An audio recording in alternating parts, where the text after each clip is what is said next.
Fast detection efforts were focused on early response, accurate results in both daytime and nighttime, and the ability to prioritize fire danger. Fire lookout towers were used in the United States in the early 20th century, and fires were reported using telephones, carrier pigeons, and heliographs. Aerial and land photography using instant cameras were used in the 1950s until infrared scanning was developed for fire detection in the 1960s. Government report on a recent trial of 3 automated camera fire detection systems in Australia did, however, conclude detection by the camera systems was slower and less reliable than by a trained human observer. These systems may be semi or fully automated and employ systems based on the risk area and degree of human presence, as suggested by GIS data analyses. An integrated approach of multiple systems can be used to merge satellite data, aerial imagery, and personnel position via Global Positioning System, GPS, into a collective whole for near real-time use by wireless incident command centers. Satellite and aerial monitoring through the use of planes, helicopter, or UAVs can provide a wider view and may be sufficient to monitor very large low-risk areas.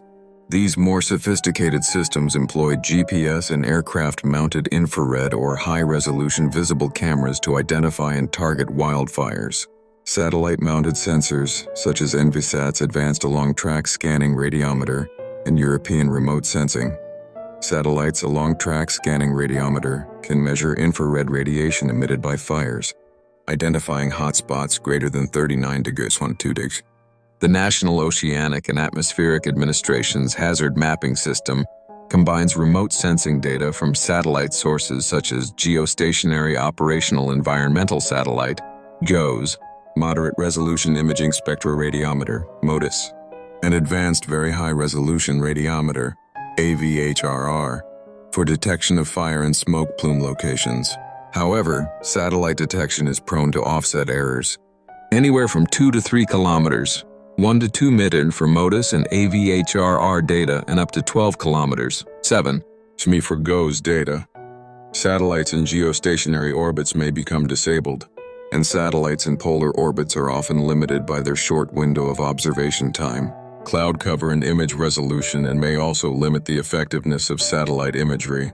In 2015, a new fire detection tool is in operation at the U.S. Department of Agriculture, USDA, Forest Service, USFS, which uses data from the Suomi National Polar Orbiting Partnership, NPP satellite, to detect smaller fires in more detail than previous space-based products. The high-resolution data is used with a computer model to predict how a fire will change direction based on weather and land conditions. The active fire detection product, using data from Suomi NPP's Visible Infrared Imaging Radiometer Suite, VIIRS, increases the resolution of fire observations to 1,230 feet, 375 meters.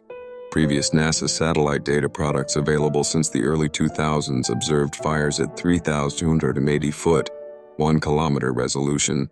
The data is one of the intelligence tools used by the USFS and Department of Interior agencies across the United States to guide resource allocation and strategic fire management decisions.